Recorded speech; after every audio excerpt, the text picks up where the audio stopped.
Bismillahirrahmanirrahim. Assalamualaikum warahmatullahi wabarakatuh. Perkenalkan, nama saya Asep Safari. Saya dari kelas A NPM 101201104. Di video kali ini saya akan menjelaskan materi mata kuliah Supply Chain Management tentang bab pengendalian persediaan.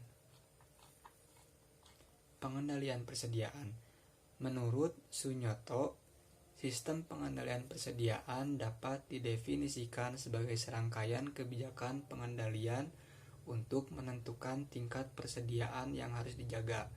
Kapan pesanan untuk menambah persediaan harus diadakan. Sistem ini menentukan dan menjamin tersedianya persediaan yang tepat dalam kualitas dan waktu yang tepat.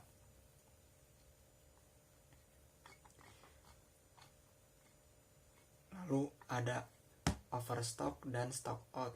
Pertama, overstock. Overstock adalah persediaan yang terlalu besar atau melebar, merupakan salah satu bentuk pemborosan karena menyebabkan terlalu tingginya beban-beban biaya untuk penyimpanan dan pemeliharaan selama penyimpanan di gudang. Lalu stock out. Stock out adalah jika persediaan terlalu sedikit mengakibatkan risiko terjadinya kekurangan persediaan atau stock out dan kerusakan barang yang lebih besar karena seringkali bahan baku barang yang dibutuhkan tidak dapat didatangkan secara mendadak dan sebesar yang dibutuhkan. Lalu tujuan pengendalian. Tujuan dari pengendalian persediaan adalah untuk memperoleh kualitas dalam jumlah yang tepat dari bahan-bahan atau barang-barang yang tersedia pada waktu yang dibutuhkan dengan biaya-biaya yang minim untuk keuntungan atau kepentingan perusahaan. Lalu tujuan persediaan menurut Rangkuti. Tujuan pengendalian persediaan dapat dinyatakan sebagai usaha untuk 1. Menjaga jangan sampai kehabisan persediaan.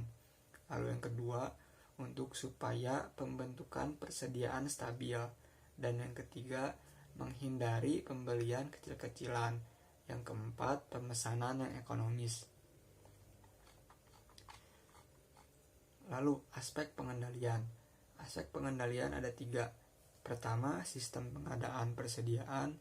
Kedua, penentuan jumlah persediaan. Dan yang ketiga adalah administrasi persediaan. Lalu faktor-faktor pertimbangan. Menurut As-Sauri, ada beberapa faktor yang harus dipertimbangkan dalam melakukan pengendalian persediaan. Di antaranya 1.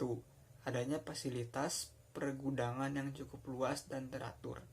Yang kedua, adanya suatu sistem administrasi pencatatan dan pemeriksaan atas penerimaan dan pengeluaran bahan atau barang.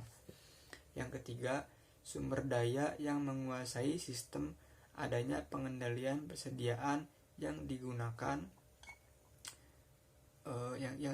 untuk perusahaan. Yang keempat, perencanaan untuk mengganti bahan yang telah dikeluarkan atau dipergunakan dan yang sudah terlalu lama berada di gudang sehingga usang dan ketinggalan zaman.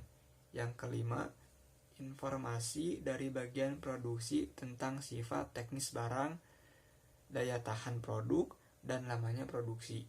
Untuk melakukan perencanaan pengendalian persediaan. Yang keenam, informasi dari bagian penjualan tentang tingkat penjualan atas produksi